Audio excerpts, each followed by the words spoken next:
सैयदना उमर इब्न ख़त्ताब रदियल्लाहु अन्हु कुरैश की एक शाख बनु अदी से हैं। आप हर्ब फिजार की लड़ाई के 4 साल बाद पैदा हुए और आपका नाम जिस तरह उमर है इसी तरह आप सल्लल्लाहु अलैहि वसल्लम ने आपको अबू हफ्स भी फरमाया। हफ्स कहते हैं शेर को, दलेर आदमी को, तो आपने अबू हफ्स का टाइटल भी दिया।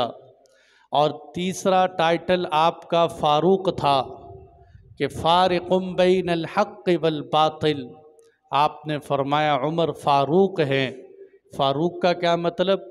हक़ और बातिल को जुदा जुदा कर देने वाला, हक़ और बातिल में तमीज़ पैदा कर देने वाला। हज़रत उमर इब्न ख़त्ताब रज़ियल्लाहु अन्हु, आपने अगरचे अपने अब्बा के साथ लड़कपन में ऊँट चराए, लेकिन आपका शुमार अरब के उन नौजवानों में होता था कि जिन्होंने ऊँट चराने के बाद भी पढ़ना लिखना सीख लिया था और तिजारत के लिए मुख्तलिफ़ मुल्कों का सफ़र भी करते रहे।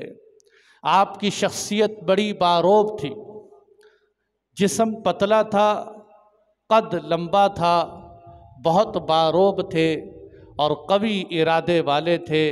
आपकी शख्सियत अरब में मानी जाती थी। इसलिए जब वो ज़माना आया कि मुसलमान तादाद में थोड़े थे और मुसलमान कमज़ोर थे, मुसलमान जुल्म व सितम की चक्की में पिस रहे थे, आप सल्लल्लाहु अलैहि वसल्लम ने दुआ मांगी, अल्लाहुम्मा अइज़्ज़ल इस्लाम बि अहब्बि इलैका हादैनि रजुलैन बि अबी जहलिन औ बि उमर इब्निल ख़त्ताब। आप सल्लल्लाहु अलैहि वसल्लम ने फरमाया, ए अल्लाह, अबू जहल में से या हज़रत उमर इब्न ख़त्ताब, इन दोनों में से जो तेरे नज़दीक ज़्यादा मुअज़्ज़ज़ और महबूब हो, ए अल्लाह तो उसकी वजह से इस्लाम को इज़्ज़त अता फरमा। इसलिए रावी फरमाते हैं, व कान अहब्बहुमा इलैहि उमर, अल्लाह के यहाँ इन दोनों में से उमर ज़्यादा पसंदीदा थे, इसलिए अल्लाह ने इस्लाम को इज़्ज़त उमर की वजह से दी। तो हज़रत उमर को यह एज़ाज़ मिला कि बाकी सहाबा इस्लाम लाए, लेकिन हज़रत उमर अल्लाह के नबी के मांगने से आए, मुराद रसूल बनकर आए कि आपकी दुआ की वजह से हज़रत उमर रज़ियल्लाहु अन्हु मुसलमान। अभी 40 लोग तकरीबन मुसलमान हो चुके थे।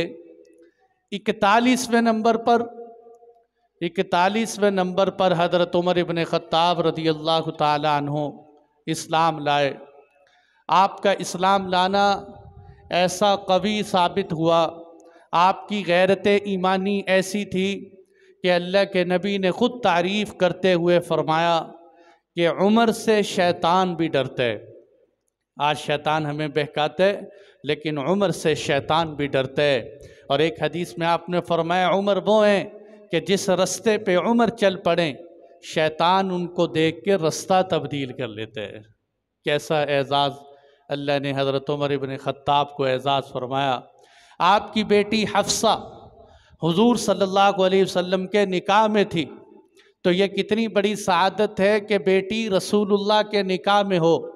यानी हज़रत उमर इब्न ख़त्ताब के दामाद, हज़रत उमर इब्न ख़त्ताब रज़ियल्लाहु अन्हु के जो दामाद थे वो आप सल्लल्लाहु अलैहि वसल्लम बने, तो कितना बड़ा एज़ाज़ ये मिला।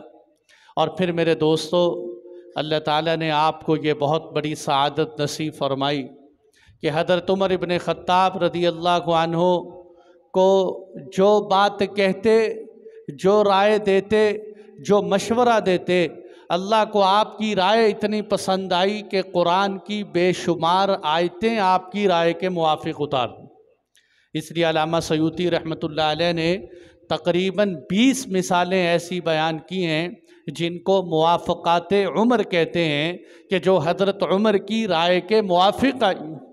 इसलिए आप सल्लल्लाहु अलैहि वसल्लम ने फरमाया, इन्नल्लाह जअलल हक़्क़ अला लिसानि उमर व क़ल्बिही, कि अल्लाह ने उमर की ज़ुबान और दिल को हक़ का महवर बना दिए, कि उमर की ज़ुबान से हक़ निकलते हैं, उमर के दिल में हक़ बात आती।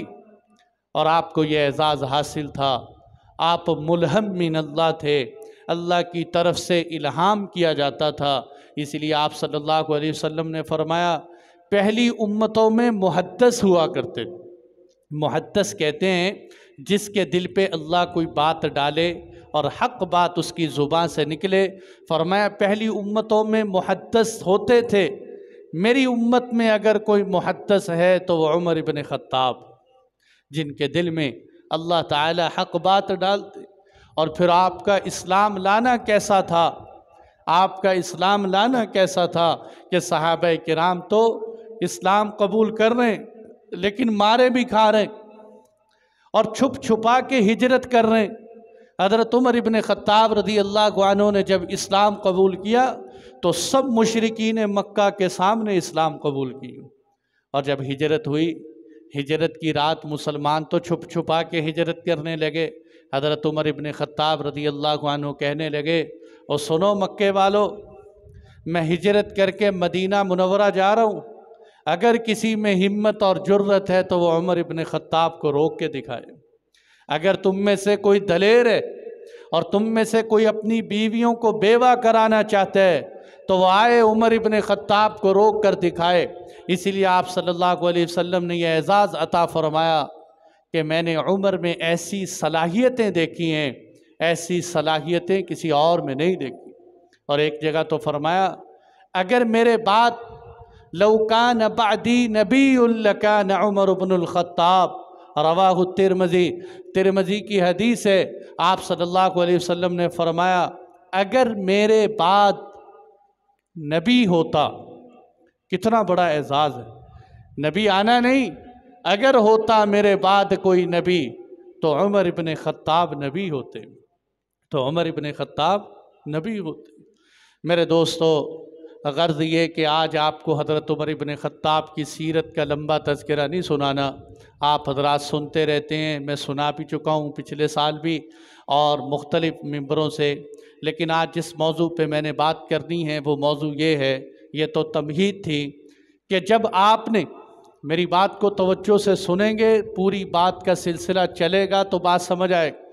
जब आप मसनद खिलाफत पर बैठे, हज़रत अबू बकर सिद्दीक़ का 2.5 साल खिलाफत का ज़माना मुकम्मल हो, उसके बाद हज़रत उमर इब्न ख़त्ताब मसनद खिलाफत पर बैठे, तो अल्लाह की शान इस्लामी फतूहात का धारा मशरिक़ और मग़रिब के अंदर बल्कि पूरी रूए ज़मीन के ऊपर इस तरह फैलना शुरू हो गया जिस तरह सैलाब फैलना शुरू होता है। आपके आते ही इस्लाम फैलना शुरू। कैसा इस्लाम फैला? कैसर और किसरा 2 सुपर पावरें थी। किसरा का मरकज़ी जो खिलाफा था, दारुल खिलाफा, वो ईरान था और ये मजूसी थे, मुशरिक थे, आग की परस्तिश करते थे। दूसरी तरफ कैसर, रूम, सल्तनत रोमा, रोमन अम्पायर, पर्शियन अम्पायर, अरब के दाएं तरफ, अरब के बाएं तरफ, सदियों से हुकूमत इनकी चली आ रही। अच्छा, जो सल्तनत रोमा थी ये अब ईसाई हो चुकी थी सारी की सारी, और इसके सल्तनत रोमा का जो वज़ीर आज़म होता था उसको कैसर कहते थे, पर्शियन अम्पायर के वज़ीर को किसरा कहते थे, सदर को, शहनशाह को, शहनशाह होते थे उस वक़्त।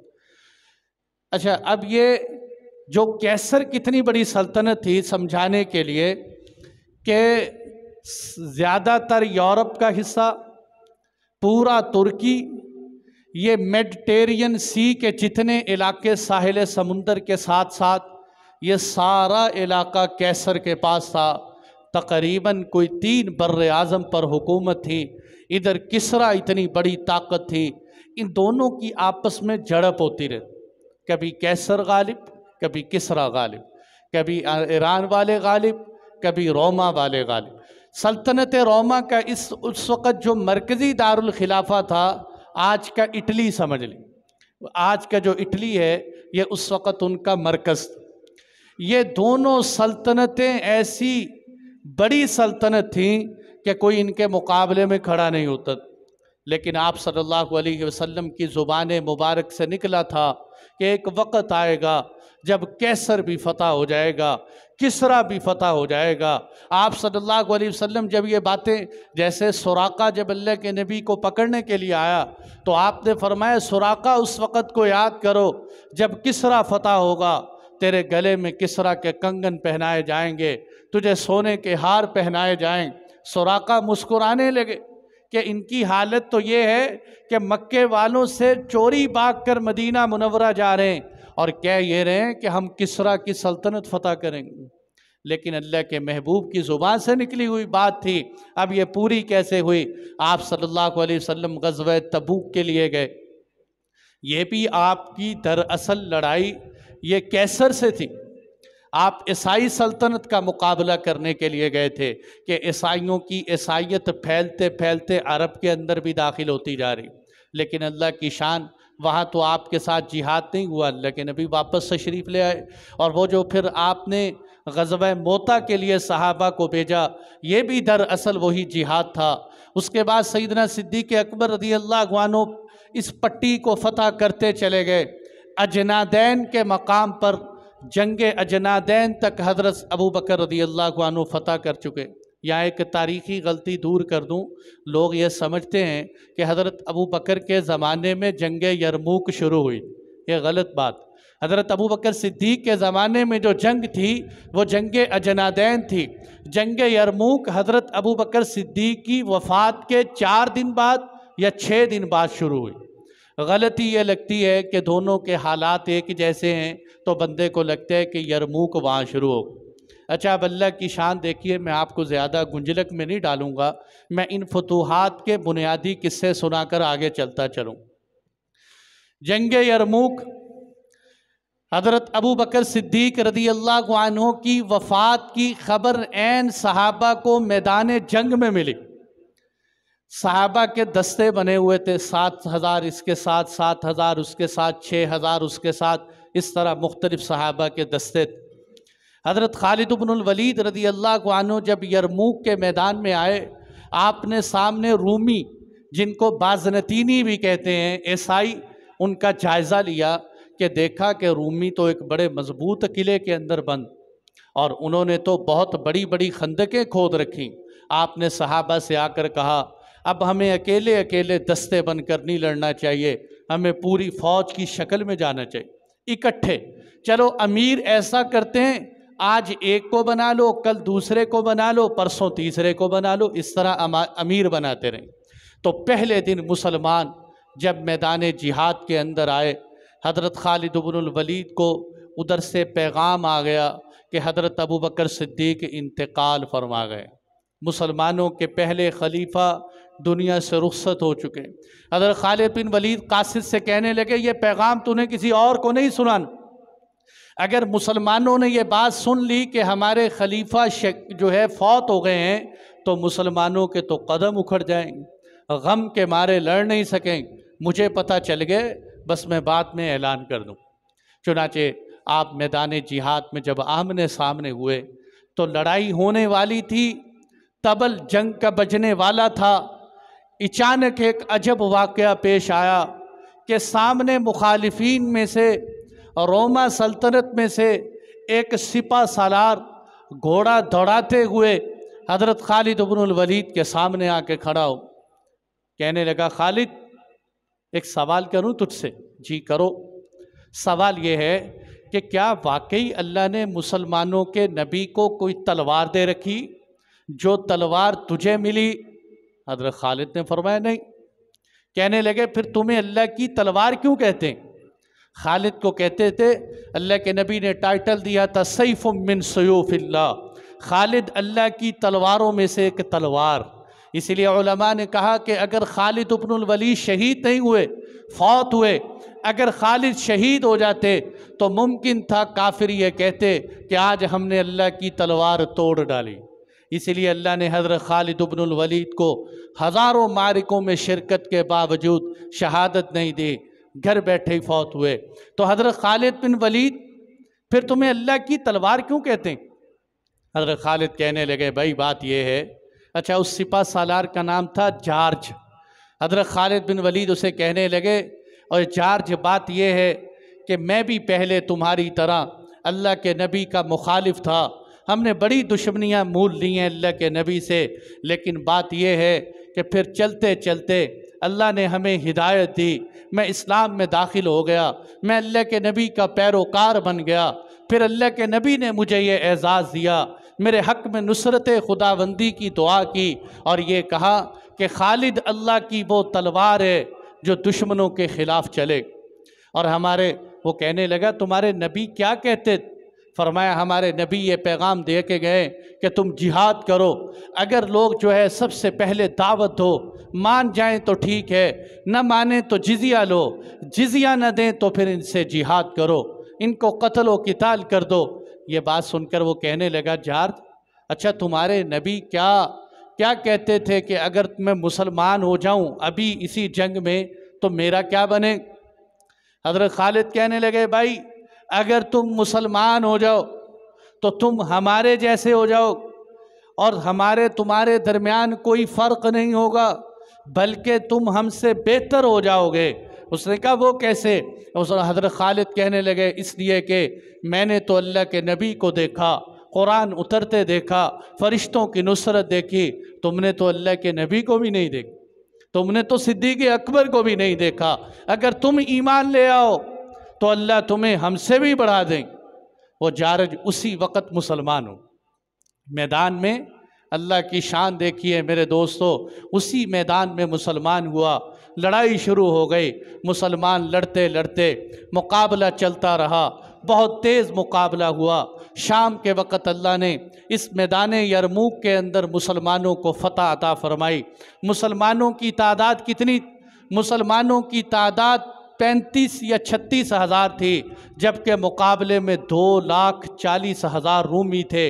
अल्लाह ने 2,40,000 रूमियों को ऊपर 30,000 मुसलमानों को फ़तह अता फरमाई। जब मुसलमानों की नाशें उठाई गईं, देखा गया तो जॉर्ज की नाश भी मुसलमानों में पड़ी हुई। मुसलमान हुए, लड़ते लड़ते अल्लाह के रास्ते पे शहीद हो गए।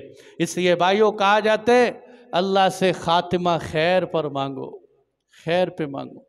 काफिरों की तरफ से लड़ने आया था, अगर उधर से मर जाता बदतरीन बन के दुनिया से मरता, लेकिन अल्लाह ने एजाज़ दिया कि सहाबा के साथ लड़ने की शहादत नसीब हो गई और मरते हुए शहादत की मौत दुनिया से लेके चला गया। अल्लाह ने जब यह किला, यह जंग यरमूक फ़तह हुई, उसके बाद आपको हुक्म दिया गया कि चलो अब दिमश्क की तरफ चलो, और ऐलान हो गया कि हज़रत अबू बकर सिद्दीक़ वफ़ात पा चुके हैं, हज़रत उमर इब्न ख़त्ताब नए खलीफा बन चुके हैं।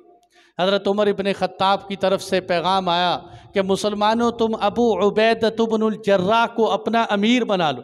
उबैदा बिन जर्राह अमीर बनाए गए।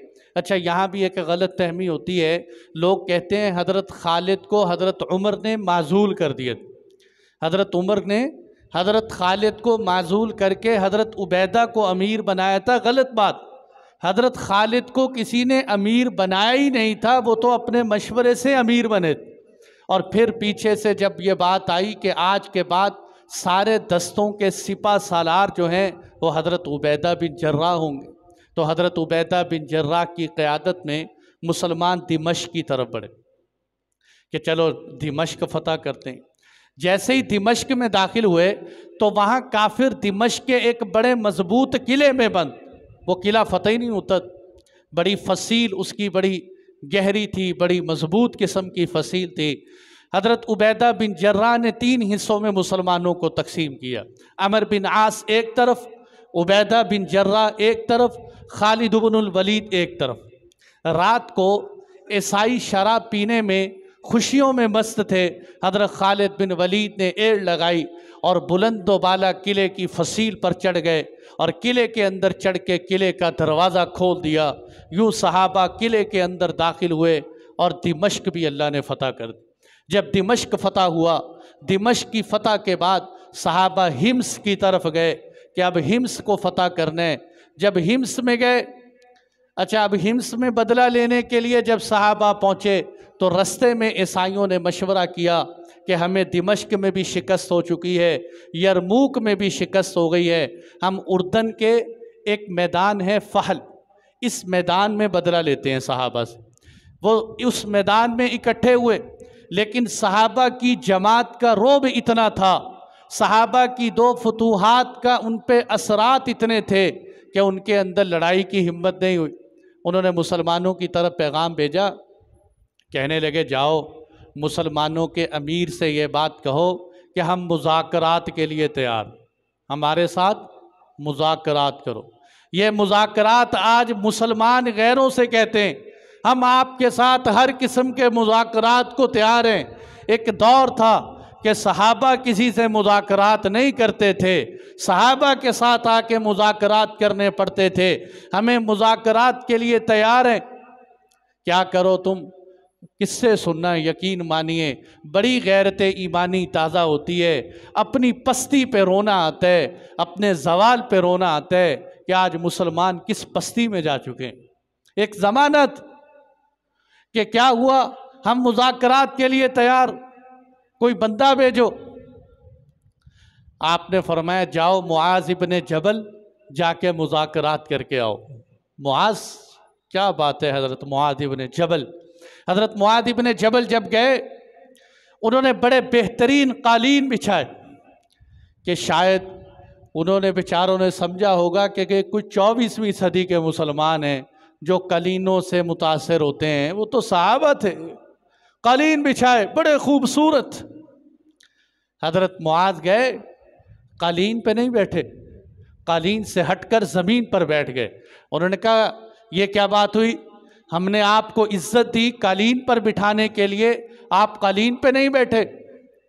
हज़रत मुआज़ कहने लगे सुनो मुसलमानों, हज़रत मुआज़ कहने लगे हम उस कालीन पे बैठना गवारा नहीं करते जो गरीबों के माल का बना हुआ हो। हम उस माल पे, हम उस माल पर बैठना, उस कालीन पर बैठना गवारा नहीं करते जो गरीबों के माल का बना हुआ हो। कैसा बेहतरीन जुर्रतमंदाना जवाब दिया आपने। अच्छा अभी आप बैठे हुए थे, फिर वो आगे से कहने लगा भाई हमने तो आपको इज्जत दी है। हज़रत मुआज़ कहने लगे हम अगर ये इस पे कालीनों पे बैठना इज्जत है तो हमें ऐसी इज्जत की ज़रूरत नहीं, हमें ऐसी इज्जत की कोई ज़रूरत नहीं है। रही बात ये कि तुम ये कहते हो कि ज़मीन पे बैठना ग़ुलामों का काम है, तो मैं अल्लाह का और अल्लाह के रसूल का ग़ुलाम हूँ, इसलिए मैं ज़मीन पर बैठा हूँ।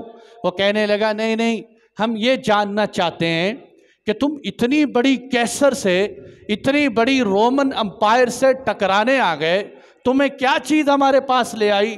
हम तो आसमान पर सितारों की तादाद से भी ज़्यादा हैं। हज़रत मुआज़ कहने लगे भाई बात यह है कि हमें क्या चीज़ खींच लाई, अल्लाह हमारे मालिक हैं और हमारे अमीर हमारे हुक्मरान हैं। हमारे अमीर हम ही जैसे लोग हैं, वो कभी बुलंद बाला नहीं होते, जहाँ हम बैठे होते हैं वही हमारा अमीर बैठा होता है। हमारा अमीर शरीयत से बाहर नहीं, अगर हमारा अमीर चोरी करेगा उसका हाथ काटा जाएगा, अगर वो ज़िना करेगा उसको भी संगसार किया जाएगा। जब तक वो अल्लाह और अल्लाह के रसूल की फर्मा बरदारी करेगा वो हमारा अमीर है, जब वो नाफरमानी करेगा हम उसे अमारत को कबूल नहीं करेंगे। अच्छा तो मैं मुसलमानों के अमीर से मिलना चाहता हूँ। वो उधर से उनका सिपा सालार आ गया हज़रत उबैदा से मिलने के लिए। जब मुअस्कर में उनके फ़ौजी कैंप में सहाबा के दाखिल हुआ तो वहाँ देखा कि हज़रत उबैदा बिन जर्राह जो पूरे फ़ौज के कमांडर इन चीफ़ हैं, आप ज़मीन पर बैठे वहाँ जो है तीरों को सीधा कर रहे हैं। वो आके खड़ा होके कहने लगा यहाँ कौन है अमीर मुसलमानों का, तो नज़र नहीं आ। उसके जहन में गाँव, तकिए, कालीन और तख्त बड़ा प्रोटोकॉल था, लेकिन उसने कहा यार क्या हो गया, मैं कब से खड़ा हूँ, अमीर तुम्हारा नज़र नहीं आ। उनके ये जो सामने बैठे तीर सीधे कर रहे हैं यही मुसलमानों के अमीर। अच्छा ये अमीर है। सहाबा की सादगी देखकर काफिरों पे वैसे ही रोब तारी हो जाती।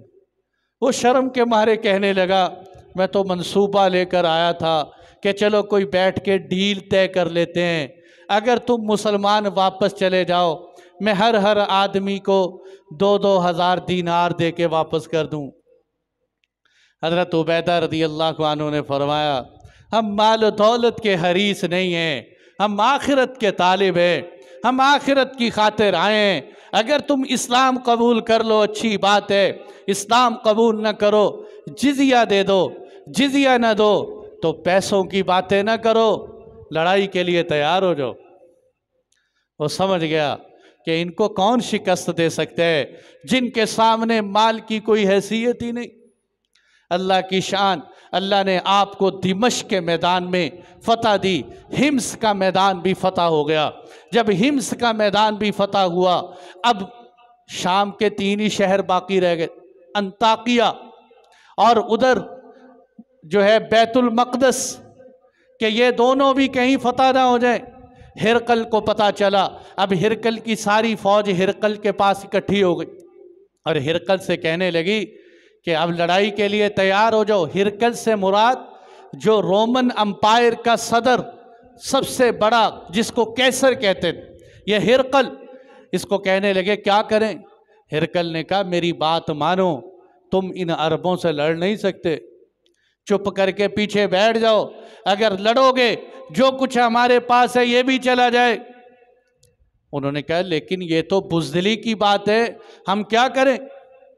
अच्छा, अल्लाह की शान देखिए कि इधर हिरकल ने जब कहा लड़ाई करनी है ना, तो उसने ऐलान कर दिया कि हर शहरी फ़ौज में दाखिल हो सकते हैं, सरेआम इजाज़त दे दी, कोई शराइत नहीं, कोई पाबंदी नहीं। हर राहिब मौलवी मस्जिद का, वो भी जिहाद के अंदर, या वो भी हमारे साथ लड़ाई के लिए तैयार हो सकते हैं। अल्लामा अज़दी ने लिखा है 4 लाख तादाद थी रूमियों की, 4 लाख। मुसलमान मुकाबले में वही 35-36 हज़ार मुसलमान, 4 लाख। है कोई दुनिया की हिस्ट्री जो इस मुकाबले को बताए कि भला 34-35 हज़ार का 4 लाख से कोई मुकाबला होते। मुसलमानों की शान थी, किरदार था। जब मुसलमान मशवरा करने लगे, हज़रत उबैदा कहने लगे बैठ के मशवरा करो। हिम्स में बैठे हुए थे और अहलो अयाल भी साथ थे, एक बड़ा मजबूत किला था। तो कहने लगे क्या करें। सहाबा की राय हुई कि हमें खुले मैदान में निकल के लड़ना चाहिए, लेकिन कहने लगे अहलो अयाल का क्या करें। एक सहाबी कहने लगे अहलो अयाल को यहीं छोड़ जाते हैं। दूसरे सहाबी कहने लगे नहीं नहीं, यहाँ तो ईसाई रहते हैं, हमारे घर वालों को पीछे यरगमाल बना लें। फिर क्या करें कि हम शहर वालों को निकाल देते हैं। शहर में कौन थे? ईसाई। मेरे दोस्तों, ये हिस्ट्री पढ़ो, इस्लाम की हिस्ट्री, और यूरोप के इन शैदाइयों को सुनाओ जो आज इस्लाम को तंग नज़र बताते हैं कि आओ तुम्हें मुसलमानों की वुसअत नज़र दिखाएं कि मुसलमान तंग नज़र नहीं। यहाँ मैं 2 मुकाबले करवाऊँ। जब पहली सलीबी जंग हुई, पहली सलीबी जंग, ईसाइयों ने मस्जिद अक्सा पे कब्ज़ा किया।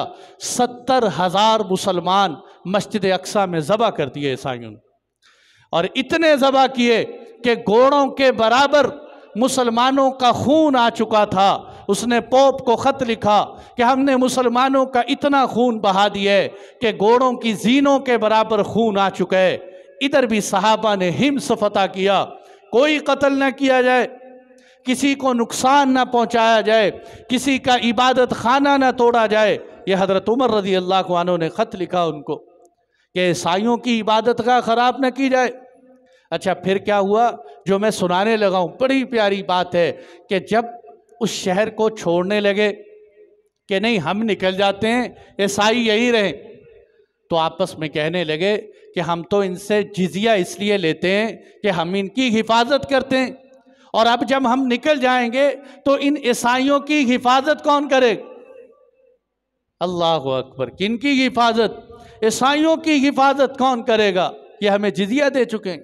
हज़रत उमर रज़ी अल्लाह अन्हु ने कहा अपने वज़ीर ख़जाना को बुलाकर कि एक एक पाई हिम्स वालों की वापस लौटा दो, इसलिए कि हमने ये जिजिया लिया था इनकी हिफाजत के लिए, अब हम इनकी हिफाजत नहीं कर सकते, इनका एक एक टका इनको वापस लौटा दो।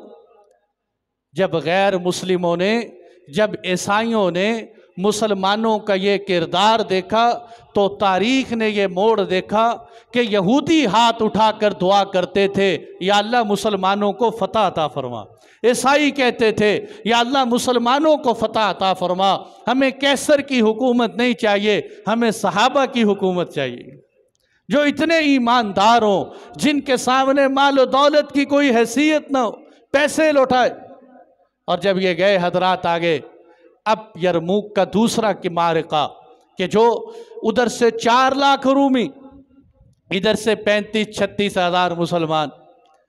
अब लड़ाई के लिए जब जाने लगे ना, तो आपने तरतीब बनाई कि दाईं तरफ मुआद इब्न जबल दायां दस्ता संभालें, बाईं तरफ अमर इब्नुल आस संभालेंगे, दरमियान में पैदल और सवारों को खालिद इब्नुल वलीद संभालें।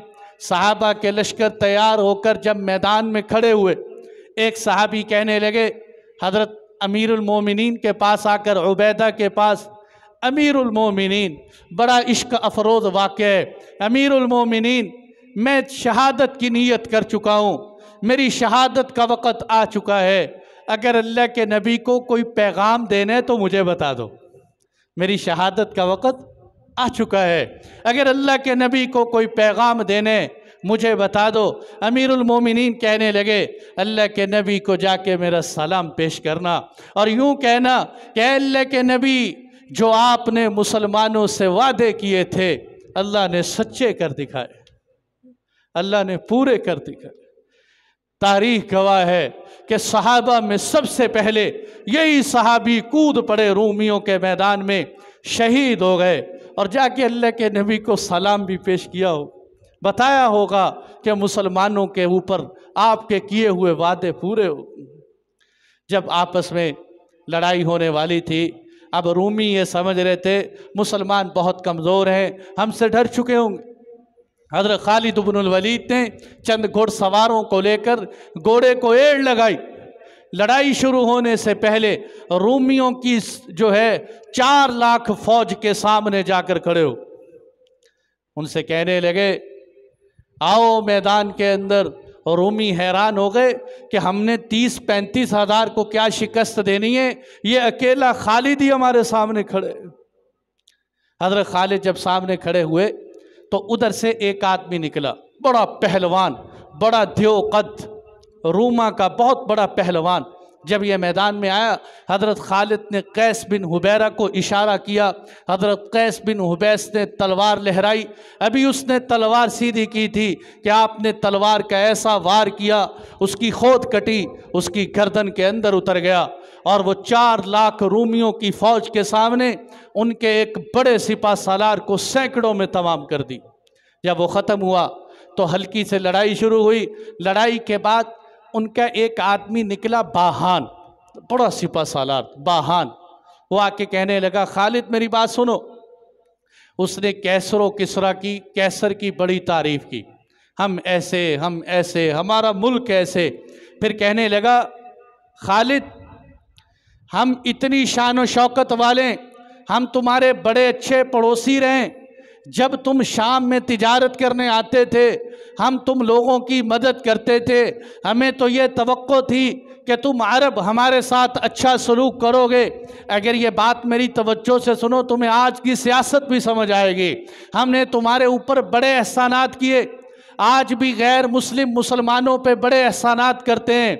हमने तुम्हारे ऊपर बड़े एहसानात किए थे, हमने समझा था कि मुसलमान हमारे साथ अच्छा रवैया करोगे, तुम तो हम ही पे चढ़ दौड़े, तुमने हमारे ऊपर ही धावा बोल दिया। ए खालिद इब्नुल वलीद, सुनो मेरी बात, तुम कभी कैसर को फतह नहीं कर सकते। हमने तुमसे पहले फारिस जैसी ताकत को ठुकरा दिया है, और तुम तो अब ये इसने कमीने अल्फाज बोले कि तुम तो जलील तरीन हो, तुम तो गरीब तरीन लोग हो, तुम तो मुंतशिर लोग हो, हमारे मुकाबले के लिए। हज़रत खालिद इब्नुल वलीद रज़ी अल्लाहु अन्हु कहने लगे, ओए बाहान बात सुन, हम तुम्हारी शान और शौकत को जानते हैं। ये जो तुमने मुसलमानों पे एहसान किए ना, अरबों पर, ये एहसान इसलिए नहीं किए कि तुम बड़े मुखलिस लोग थे, ये एहसान तुमने इसलिए किए कि तुम अरबों को ईसाई बनाना चाहते थे। तुम अरबों को ईसाई बनाना चाहते हो।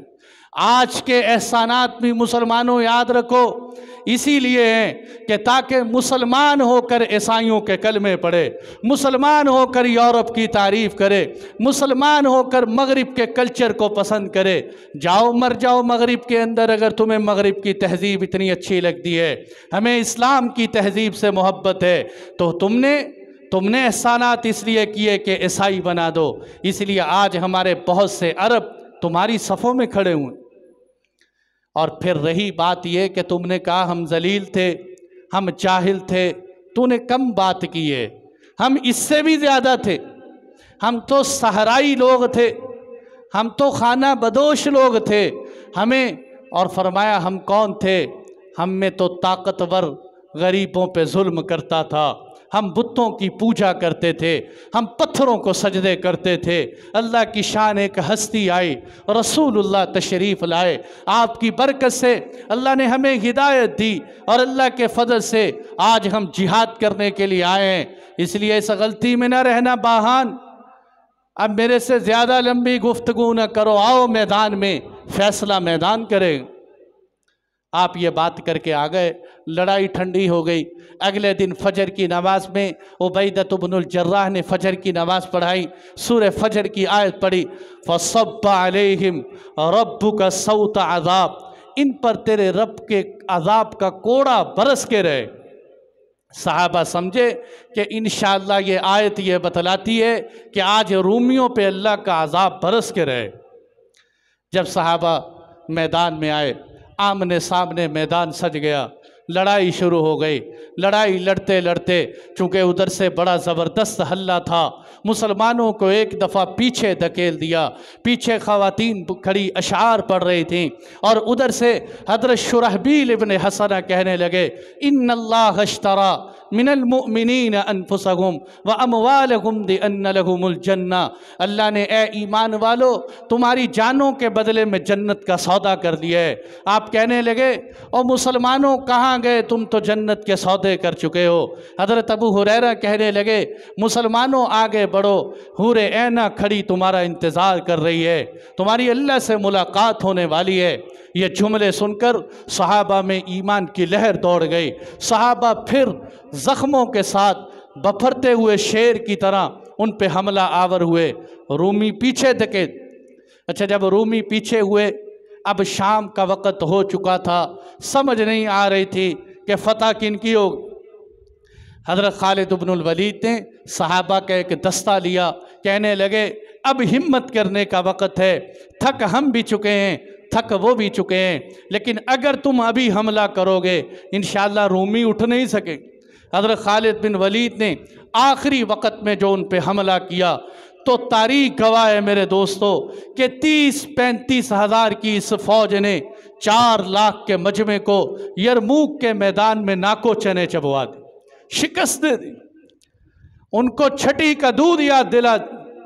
आज क्या बात है, एटम बम भी पास है, 56 इस्लामी ममालिक हैं, भीखी बिल्ली की तरह गैर मुस्लिमों के सामने बैठे मुज़ाकरात कर रहे होते हैं। यूँ लगते जैसे हम नौकर हैं, वो हमारे मालिक होते हैं। वो सहाबा थे कि इतने बड़ी तादाद को शिकस्त जब दी, हिरकल दुम दुबा के भाग गया और वो एशिया छोड़कर चला गया, कुस्तुनतुनिया चला गया कि नहीं मुसलमानों से हमारा मुकाबला नहीं हो सकता। मुसलमान थके नहीं, बढ़ते चले गए। फरमाया कि नहीं, अब शाम फतह हो चुका है, अब चलो कैसर को तो हमने शिकस्त दे दी, किसरा को भी शिकस्त देनी। अब ईरान की दहलीज़ पर सहाबा ईरान की तरफ मुतवज्जे हो गए। हज़रत उमर इब्न ख़त्ताब को ख़त लिख कर भेज दिया कि अमीरुल मोमिनीन मुबारक हो, अल्लाह ने हमें कैसर की हुकूमत पर फ़तह अता फरमा दी। किसरा की तरफ चल पड़े। ईरान के सामने मैं छोटे छोटे किस्से सुना रहा हूँ, टाइम बहुत थोड़ा है। किसरा की तरफ चल पड़े। किसरा का आखिरी बादशाह यज़दगर, यही आखिरी किसरा जिसको कहते हैं यज़दगर। ईरानी सल्तनत ऐसी थी कि आपस में खाना जंगी के शिकार थे, एक दूसरे को कत्ल, दूसरा तीसरे को कत्ल, एक दूसरे के ऊपर आ रहे। आपने जब इस पहले हज़रत मुसन्ना बिन हारिसा को अमीर बनाया, फिर आपने हज़रत साद इब्न अबी वक्कास को भेजा। हज़रत उमर रज़ी अल्लाह अन्हु ने ये रिश्ते में अल्लाह के नबी के मामू लगते थे हज़रत साद इब्न अबी वक्कास। क्या साद तुम जाओ। हज़रत साद इब्न अबी वक्कास जब ईरान में दाखिल हुए और आपने मुज़ाकरे के लिए किसरा के पास अपने सहाबा को भेज, नुअमान इब्न मुकर्रिन, आसिम बिन अमर के जाओ तुम जाकर इनसे मुज़ाकरात करके आओ। तीसरे नंबर पर जिस हस्ती का नाम है ये मुगीरा बिन शोबा है। 3 सहाबा भेजे, नुअमान इब्न मुकर्रिन, आसिम बिन अमर, मुगीरा बिन शोबा। ये किसरा के दरबार में यज़दगर के सामने गए। नुअमान इब्न मुकर्रिन, आसिम बिन अमर शहजादे थे, शुरफा में से थे। जब गए ना उसके सामने दावत देने के लिए तो किसरा को दावत दी। दावत देते हुए उससे बात की, लेकिन किसरा तो तकब्बुर से भरा पड़ा। किसरा आगे गुरूर की बातें करने लग, कहने लगा तुम जाहिल लोग हो, तुम पसमानदा लोग हो, तुमने क्या समझा कि हम कमज़ोर हैं तो तुम हमारे ऊपर चढ़ दौड़े हो। बल्कि हम तो अगर तुम्हें सीधा करने पे आए, हमारी पूरी सल्तनत को लड़ने की ज़रूरत नहीं है। हम चंद गरीब लोगों से जो सरहदों पे खड़े हैं उन्हीं से कह दें वही लड़ लेंगे। और तारीख़ में ये बात है कि जब सहाबा किसरा के दरबार में दाखिल हुए, बड़े बड़े लोग देखने के लिए आए कि हम अरब के उन लोगों को देखना चाहते हैं जिन्होंने पूरी दुनिया में इस्लाम की हलचल मचा दी है। क्या नक्शा लिखा है कि सहाबा के जिस्म पर जो कपड़े थे फटे पुराने थे। आज मुसलमानों की शान ब्रांडेड कपड़ों से होती, इनकी अपनी कोई शान नहीं, वो ब्रांडेड की शान होती है। उस वक़्त सहाबा की अपनी शान थी, कपड़े फटे पुराने थे, जूते फटे पुराने थे, और अपने हाथ में चाबुक लेकर दुबले पतले घोड़ों पे सवार होकर किसरा के दरबार में गए। किसरा मजाक से कहने लगा ये घोड़े लेकर फतह करने आए हो, और तुम्हारे तो कपड़े भी पूरे नहीं, तुम्हारे यूँ तंज करने लगे। नुअमान इब्न मुकर्रिन बड़ी शराफत से जवाब देते रहे, लेकिन हज़रत मुगीरा बिन शोबा कहने लगे सुनो मेरे दोस्तों, ये वो मुगीरा बिन शोबा है जिसके बारे में मिर्ज़ा इंजीनियर ने बकवास की थी। मैंने आपको पहले भी बताया था। हज़रत मुगीरा बिन शोबा रज़ी अल्लाह अन्हु खड़े हो, कहने लगे ओ किसरा, ये कौन किसरा है। उस वक़्त की सुपर पावर उसके दरबार में खड़े होकर कहा कि ये तो मेरे शुरफा सहाबा हैं, अरब के शरीफ लोग हैं, तुझसे शराफत से बात की है। किसरा मुझसे बात कर, मैं मुहम्मदुर रसूलुल्लाह का ग़ुलाम हूँ, तेरी बात का तू जवाब दूंगा, तू मुझसे सवाल कर। तूने ये कहा कि हम पसमानदा हैं, हम जाहिल लोग हैं। सुन किसरा मेरी बात को, हम तो इससे भी गए गुजरे थे। हम कीड़े मकोड़े खा जाया करते थे, सांप बिच्छू खा लेते थे, खुली आसमान की हमारी फ़िज़ा होती थी, हमारा घर नहीं था, हम ऊँट चराया करते थे, हम बेटियों को जिंदा दरगोर कर दिया करते थे कि कहीं बच्चियों को खाना न खिलाना पड़े।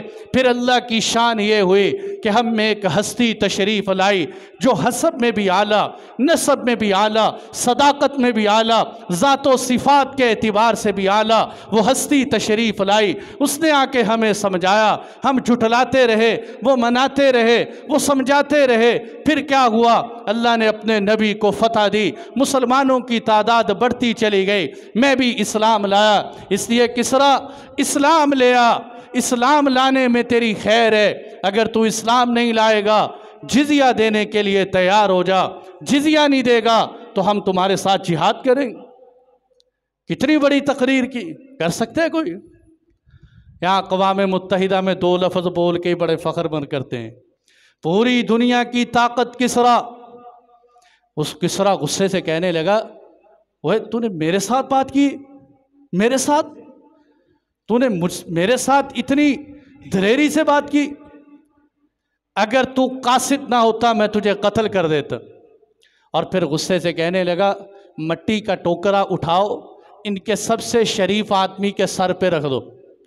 ये एक किस्म की उसने तौहीन की।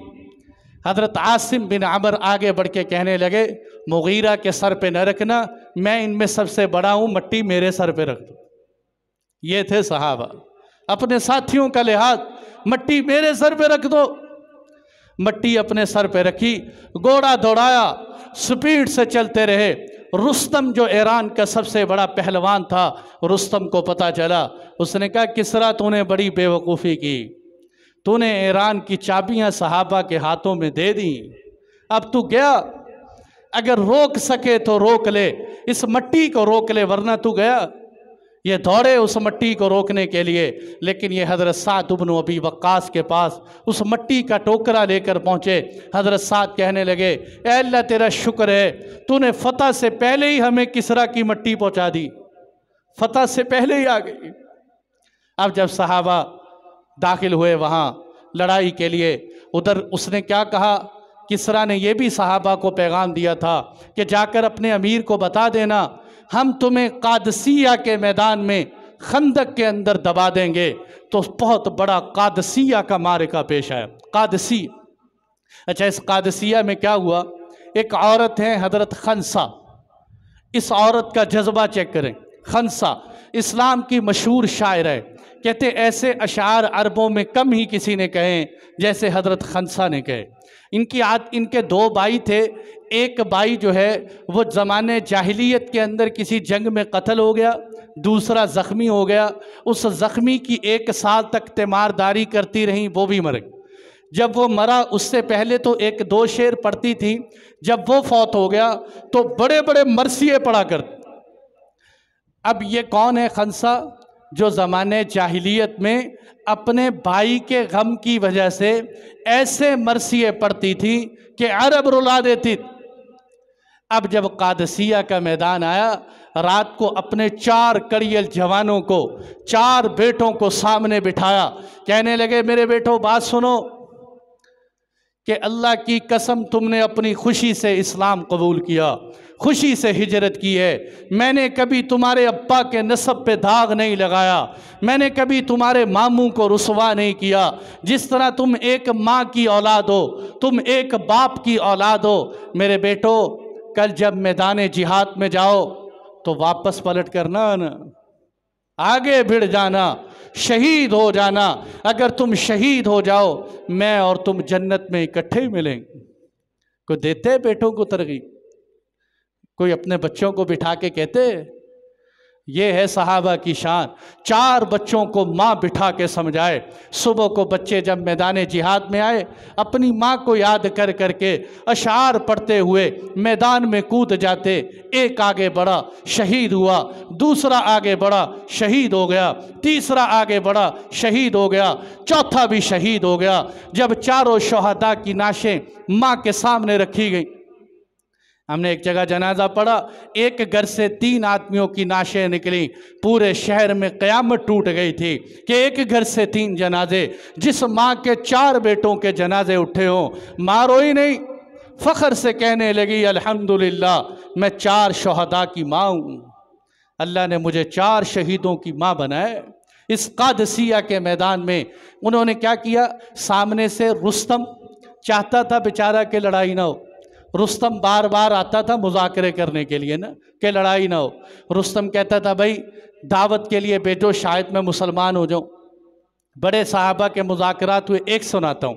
हज़रत रिबई बिन आमिर आपने भेजा कि जाओ भाई रुस्तम से मुज़ाकरात करके आओ। रुस्तम ने बड़े बेहतरीन कालीन बिछाए। हज़रत रिबई बिन आमिर जब आए, जब दरवाजे पे आए, उन्होंने कहा भाई अपना असलहा हमें पकड़ा दो। उन्होंने कहा हम आए नहीं, तुमने बुलाया, हम असलहा नहीं देंगे। अगर अंदर ले जाने तलवार के साथ ठीक है, वरना मैं वापस चला जाता हूँ। कोई लचक नहीं। अच्छा, जब अंदर गए, अब कालीन तो बिछाए थे सहाबा को मुतासर करने के लिए। हज़रत रिबई बिन आमिर ने क्या किया, अपना नेज़ा हाथ में पकड़ा, घोड़े पे सवार होके उसके बेहतरीन कालीनों पर घोड़े समेत जा रहे हैं और नेज़ा ज़मीन पर लगाया। एक तरफ से कालीन फटना शुरू हुआ, तख्त तक कालीन फटते ही चला गया कि इस कालीन से हमें मुतासर करते हो। कालीन के टुकड़े करते हुए जब उसके तख्त के पास पहुंचे, उसके तकिए के साथ अपने घोड़े को बांधे। रुस्तम हैरान है कि ये कैसे लोग हैं, इतने बड़े दरबार में इतनों के सामने कोई डर ही नहीं। वहां जाके रुस्तम की कुर्सी के साथ, तख्त पे रुस्तम के साथ बैठ गए। रुस्तम कहने लगा क्यों आए? अल्लाह को इब्ताअसना, हम आए नहीं, हमें अल्लाह ने भेजा है। हम किस लिए आए? लिनुखरिज मन शाअ मिन इबादतिल इबादी इला इबादतिल्लाह, ताकि हम लोगों को लोगों की बंदगी से निकाल कर अल्लाह की बंदगी में डाल दें। हम इसलिए आए हैं ताकि लोगों को जुल्म व सितम से निकाल कर अदल व इंसाफ पे ले जाएं, ताकि हम सबसे खूबसूरत मज़हब इस्लाम की तरफ ले जाएं। हम इसलिए आए। रुस्तम के दरबारी हिले थोड़े बहुत कि हम मुकाबला करें। उन्होंने कहा बैठ जाओ, इसकी जुर्रत देखो कैसी है कि जिसने मेरे दरबार के शाहान और प्रोटोकॉल को कुछ नहीं समझा। रुस्तम समझ गया कि लड़ाई के बगैर चारा कार नहीं। ये ईरानी पहली दफ़ा सहाबा ने हाथी नहीं देखे, चूँकि अबरहा भी जब हाथी लेकर आया तो अरब घबरा गए थे। अब भी हाथी लेकर ईरान वाले हाथी लेके आए, 18 हाथी, बड़े बड़े हाथी। सहाबा बहुत शहीद हुए, 6500 से ज़्यादा कादसिया के मैदान में सहाबा ने शहादत पाई। लेकिन उसके बावजूद सहाबा ने फिर ये तय किया कि हमें सबसे पहले हाथियों को कत्ल करना चाहिए। सहाबा घोड़ों से नीचे उतर गए, हाथियों की आंखों में नेज़े मार कर हाथी गिराए, और फिर पूरा मैदान अल्लाह ने जब फतह दी तो किसरा की ताकत भी तोड़ दी, किसरा टूटा। सहाबा बड़े खुश हुए। रुस्तम भागा। रुस्तम ने क्या किया? दरिया में छलांग लगाई। एक सहाबी ने उसके पीछे छलांग लगाई। रुस्तम को दरिया से निकाल कर उसकी गर्दन काट के कहा कि मैंने गरीब आदमी ने रुस्तम की गर्दन काट दी। वो इतनी बड़ी जो है पर्शियन अम्पायर के सदर को एक सहाबी ने कत्ल करके कत्ल हो। जब रुस्तम कत्ल हुआ तो अब यज़दगर जो आखिरी बादशाह था वो भागकर दरियाए दजला क्रॉस करके मदाइन की तरफ चला। सहाबा जब आए देखा कि सामने दजले और पार किसरे। अगर किसरा को ना पकड़ा तो ये बहुत सा माले गनीमत इकट्ठा करके ले जाए और फिर नतीजे में मुसलमानों के खिलाफ आए। हज़रत साद इब्न अबी वक्कास ने कहा, मुसलमानों, अल्लाह का नाम लेकर दरियाए दजला में घोड़े दौड़ा। दरियाए दजला में बिस्मिल्लाह पढ़कर अल्लाह का नाम लेकर सहाबा ने पानी पे घोड़े डाले। लोग कहते हैं करामात साबित नहीं, और अल्लाह के नबी के सहाबा की करामतें देखो कि दरियाए दजला पे घोड़े दौड़ाए। पानी पे घोड़े दौड़ना ये कौन सी साइंस बतलाती, ये कौन सी अकल बतलाती? सहाबा दजला पे घोड़े दौड़ा के जा रहे हैं और आपस में बातें कर रहे हैं। बेहतरीन अंदाज से जब सहाबा, सिर्फ एक सहाबी का छोटा सा नुकसान हुआ कि उनका, वो घोड़े पे जा रहे थे, उनका प्याला दरियाए दजला में गिर गया। कहने लगे भाई मेरा प्याला चला गया, प्याला। अब दरिया से पार हो रहे। सहाबा ने कहा प्याला छोड़ दो। कहते नहीं नहीं, मुझे प्याला चाहिए। हाथ उठा के कहने लगे या अल्लाह, मुसलमानों में से सिर्फ मेरा प्याला चला गया, मेरा प्याला वापस दे दे। एक दरिया में शल आई, अल्लाह ने उठा के सहाबी का प्याला बाहर निकाल दी कि लो भाई तुम्हारा प्याले का भी नुकसान नहीं करोगे कि तुम तो मोहम्मद अरबी के ग़ुलाम हो। भाइयों, ग़ुलाम बन जाओ अल्लाह के नबी के। अगर मुसलमान अल्लाह की कसम आज भी ग़ुलाम बन जाएं, ये सब खित्ते इन्हीं के हैं, ये सारी रूए ज़मीन इन्हीं के लिए है, ये आसमानों ज़मीन का निज़ाम इन्हीं के लिए। जब सहाबा दरिया पार करके गए, बात समेटता हूँ, दरिया पार करके गए, उन्होंने देखा कि हमने पुल तोड़े, हमने कश्तियाँ तोड़ी कि सहाबा ना आए, ये तो दरियाओं पे चलते आ रहे हैं। वो आगे से पता क्या कहने लगे फ़ारसी में कि सहाबा नहीं आए, ध्यो आमदन, ये तो कोई बला आ गई है, बला, ध्यो जिन्नात आ गए हैं जो पानी पे भी घोड़े दौड़ाते हुए आए। इसी रोब की वजह से वो भाग कर निकल गए। और यहाँ सामने जब सहाबा पहुँचे, अब किसरा का दारुस सल्तनत सामने, वो महल सामने था जिसकी अल्लाह के नबी ने पहले ज़मानत दी थी कि एक वक़्त आएगा एक छोटी सी जमात किसरा के महल को फतह करेगी। सहाबा ने अल्लाह के नबी की वो हदीस याद की। किसरा के महल में दाखिल हुए, सोना ही सोना, चांदी ही चांदी, जवाहरात ही जवाहरात, लेकिन सहाबा दुनिया से मुतासर नहीं थे। हज़रत साद इब्न अबी वक्कास उनको देख के कहने लगे, कम तरकू मिन जन्नात व उयून व ज़ुरूअ व मक़ामिन करीम व नअमतिन कानू फ़ीहा फ़ाकिहीन कज़ालिक व औरसनाहा कौमन आखरीन। दुनिया में कितने लोग आए जो भाग छोड़ गए, चश्मे छोड़ गए, अल्लाह की दी हुई नेमतें छोड़ कर चले गए, खेतियाँ दी वो भी छोड़ कर चले गए। फिर अल्लाह ने उनकी जगह किसी और को वारिस बना दी, किसी और को वारिस बनाया, हम वारिस बनकर आए। सहाबा जब वो फतह हुई, सहाबा की ईमानदारी देखिए कि किसरा के उस सल्तनत के अंदर लाखों करोड़ों का माल, इतनी मालियत थी। एक सहाबी आए, उनके हाथ में एक संदूक कि ये मुझे संदूक मिले। संदूक लाकर जब अमीरुल मोमिनीन के सामने रखा, उस संदूक के अंदर ऐसे हीरे जवाहरात मिले कि जिसकी कीमत करोड़ों से भी ज़्यादा। एक साहिब कहने लगे, भाई आप इसको छुपा लेते, कौन सा पता चलना। तो क्या कहा, और उन्होंने कहा किससे छुपाता, अल्लाह से छुपा लेता, अल्लाह तो देख रहे हैं। ये सोने की खातिर हमने किसरा थोड़ी फतह की है, लाकर सहाबा के सामने रख कि अमीरुल मोमिनीन आपके सपुर्द। यहाँ तक कि एक सहाबी को किसरा का वो ताज मिला जो सर पे पहनता था, इतना वजनी ताज था वो कि उसको उठाया नहीं जाता था, ऐसे टोपी लेकर नहीं, बल्कि किसरा के दोनों तरफ दो पिलर थे जिन पे जंजीरें लगी हुई थी, उसमें वो टोपी लगा देते थे और वो उसी टोपी के अंदर अपना सर दाखिल कर लेते। इतना बड़ा वो सोने का वजनी, वो भी उठाकर सहाबी ने अमीरुल मोमिनीन के सामने रख कि ये ले। एक बहुत खूबसूरत कालीन आया, बहुत महंगा कालीन कि गर्मियों में भी बैठे तो सर्दी का मज़ा आए। उस कालीन को भी सहाबा ने फतह करके जब ये सारा माले गनीमत मेरे दोस्तों मदीनतुल मुनव्वरा में आया, मस्जिद नबवी के अंदर आया, इतने बड़े ढेर लगे किसरा के ख़जाने के कि सहाबा फरमाते हैं हमें एक तरफ से बैठने वाला दूसरी तरफ से नज़र नहीं आता।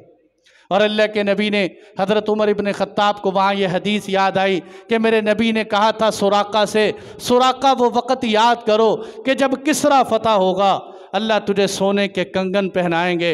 हज़रत उमर इब्न ख़त्ताब कहने लगे सुराका को बुला के लाओ, सुराका को बुला के लाए, उसको सोने के कंगन पहना के कहा ये ले मेरे नबी की बशारत आज पूरी हो गई। मेरे नबी ने कहा था कि किसरा के कंगन सुराका को पहनाए जाएं। अल्लाह की शान मेरे दोस्तों, किसरा फतह, कैसर फतह, मिस्र फतह हो गया। हज़रत अमर बिन आस ने पूरा मिस्र फतह कर लिया। मिस्र के अंदर दरियाए नील तक सहाबा पहुंच गए। दरियाए नील का वाक़या सुनाऊं, दरियाए नील जब दरियाए नील बाकी सारा छोड़ दिया, दरियाए नील जब सहाबा वहाँ तक पहुँच गए, दरियाए नील का ये रवाज था कि दरियाए नील वाले हर साल एक नौजवान लड़की को मई के महीने में सोना पहनाकर समुंदर में धक्का देते तो दरियाए नील चलता था, वरना नहीं चलता। जैसे हमारे बहुत सारे लोग कहते हैं नहर हर साल एक बंदा खा जाती है, नहर कोई नहीं खाती हर साल बंदा। ऐसे ही लोग कहते थे कि दरियाए दजला भी बंदा खा जाती, तो वो एक खूबसूरत लड़की को धक्का दे देते। हज़रत अमर बिन आस को बताया कि दरियाए नील तो यूँ करते, उन्होंने कहा इस साल नहीं करे। अब अल्लाह के नबी के दीवाने आ गए, अब शरीयत चलेगी, अब रस्म नहीं चलेगी। अब जब उन्होंने कहा फिर तो पानी ख़त्म हो जाए, अल्लाह की शान पानी ख़त्म हो गए। मई में ख़त्म हुआ, जून तक खुश्क हुआ, जुलाई भी सारा खुश्क चला गया, अगस्त का महीना चढ़ गया, लोग उसको छोड़ छोड़ के जाने लग गए दरिया नील। आपने हज़रत उमर रज़ियल्लाहु अन्हु को ख़त लिखा कि यहाँ तो ये हाल है। हज़रत उमर रज़ियल्लाहु अन्हु ने ख़त का जवाब दिया कि तूने बहुत अच्छा काम किया, ये मैं तुम्हें एक ख़त भेज रहा हूँ, ये ख़त दरिया नील में डाल दे। सुभान अल्लाह, अल्लाह के नबी के सहाबा की शान देखो, हज़रत उमर की शान देखो। ख़त लिखा दरिया नील के नाम, ये ख़त है उमर इब्न ख़त्ताब की तरफ से दरिया नील के नाम, दरिया नील के नाम। ए दरिया नील, अगर तू अपनी मर्ज़ी से चलता है, तेरे चलने की हमें कोई ज़रूरत नहीं है, तू ठहर जा। दरिया को भी धमकी लगा दी, अगर तू अपनी मर्ज़ी से चलता है, तेरे चलने की हमें कोई ज़रूरत नहीं है। अगर तू अल्लाह के हुक्म से चलते है, हम अल्लाह से दुआ मांगते हैं कि अल्लाह तुझे चला दे। ये ख़त पहुँचा, आपने ख़त दरिया में डाला। सहाबा ने सुबह को देखा कि दरियाए नील 24 फुट की बुलंदी पे आ चुका। हज़रत उमर इब्न ख़त्ताब का ख़त दरिया भी समझते थे, सहाबा की बोलियां दरिया समझते थे। अल्लाह ने यूँ मिस्र फ़तह कर दिया। तो मेरे दोस्तों 23 हिजरी तक आपका हज़रत उमर रज़ियल्लाहु अन्हु का 23 हिजरी वहाँ तक पहुँच गया था कि मशरिक़ के अंदर मशरिक़ के अंदर इस्लाम इतना फैला कि पामीर तक इस्लाम फैल चुका था, मगरिब के अंदर अफ्रीका के सहरा तक इस्लाम फैल चुका था, और यहाँ तक के बहरे हिंद तक 23 हिजरी में जो सहाबा आए वो बलूचिस्तान में आ चुके थे। हज़रत उमर रज़ी अल्लाह अन्हु के ज़माने में जब ये सहाबा बलूचिस्तान से मकरान से वापस गए, आपने उस सहाबी से पूछा कि वो इलाका कैसे। बहुत सारे मुअर्रिखीन ने सिंध लिखा, लेकिन मेरी नज़र में सिंध ठीक नहीं है, बलूचिस्तान ठीक है, इसलिए कि उसने जो नक्शा खींचा सहाबी ने वो बलूचिस्तान का नक्शा लगता है। उन्होंने कहा क्या हाल? उन्होंने कहा वहाँ खजूर भी बदमज़ा है, खजूर का कोई मज़ा नहीं, पानी भी बहुत कम है, और वहाँ के लोग क्या हैं, वहाँ के लोग बहुत दलेर हैं, लड़ने वाले हैं। हज़रत उमर रज़ी अल्लाह अन्हु ने पूछा फिर क्या करना चाहिए कि अगर ज़्यादा लोगों को भेजा सहाबा को तो भूखे प्यासे मर जाएं, अगर कम को भेजा तो डाकू लूट लेंगे। तो इसलिए हज़रत उमर रज़ी अल्लाह अन्हु ने फरमाया अभी हमें रुक जाना चाहिए। तो 23 हिजरी तक मेरे दोस्तों यहाँ तक इस्लाम फैल चुका था।